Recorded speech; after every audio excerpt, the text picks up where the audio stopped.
As folks go through the hall and they see your memorabilia and learn about your legacy, what do you hope they take away? I think, you know, that they take away the fact that I dedicated myself to a life of music, and it's been unwavering, and I've never varied from that. And here again, it's been all about music and not so much about the. I'm repeating myself, but not so much about the fame and the success. Here again, that all comes. It's all a byproduct of dedication and passion and hard work. When you look back on your career, what do you, so far to date, what do you treasure most about it?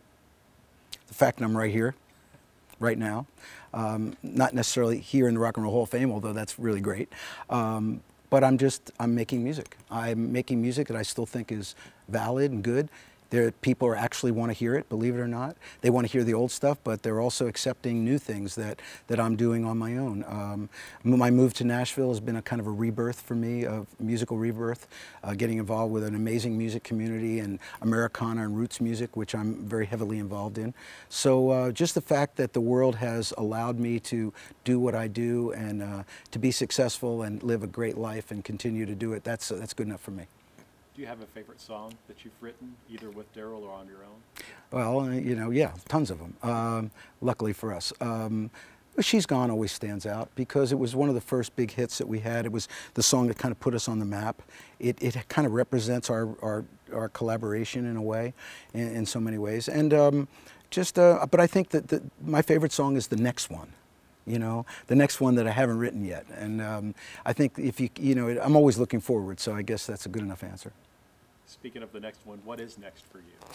What's next for me is I just completed an album called Arkansas, which is a kind of a retrospective of the music that I grew up on. In going back to songs that my mom sang to me when I was a kid, going back to the earliest days of American popular music prior to rock and roll, swing, Delta blues, traditional folk, stuff like that, that kind of formed the basis for my musical personality.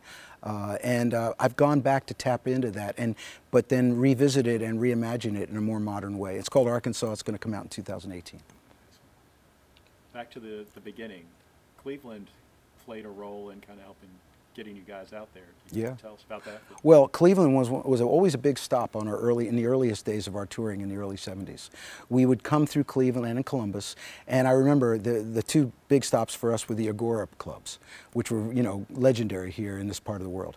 And we would always play the Agora, and they were always great shows. We had a really diehard fan base in Ohio, and you know, because we were a regional band at the time, Pennsylvania and Ohio were kind of our sweet spots. So we used to visit here quite often.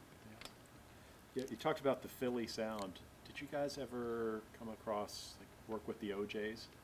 Well, we worked with Gamble and Huff. Gamble and Huff, who are the architects of the Philly sound.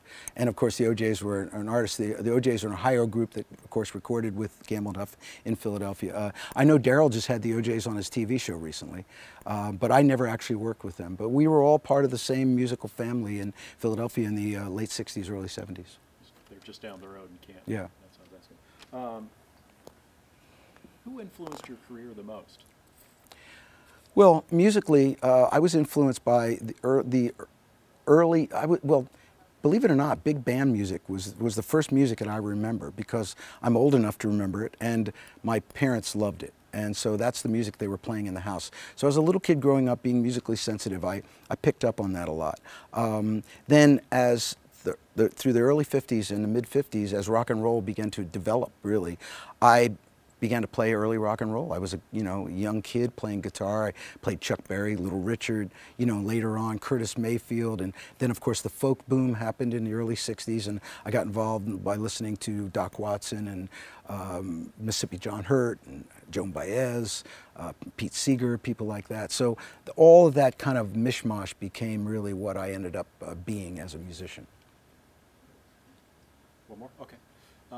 Events like you're doing this afternoon that are a little more intimate and one-on-one with the crowd, what do you like Well, it's quite a contrast from playing to 10,000 people last night in a giant arena and then sitting here in front of, and to be honest with you, I like them both. They're both completely different. The energy level is a completely different mindset.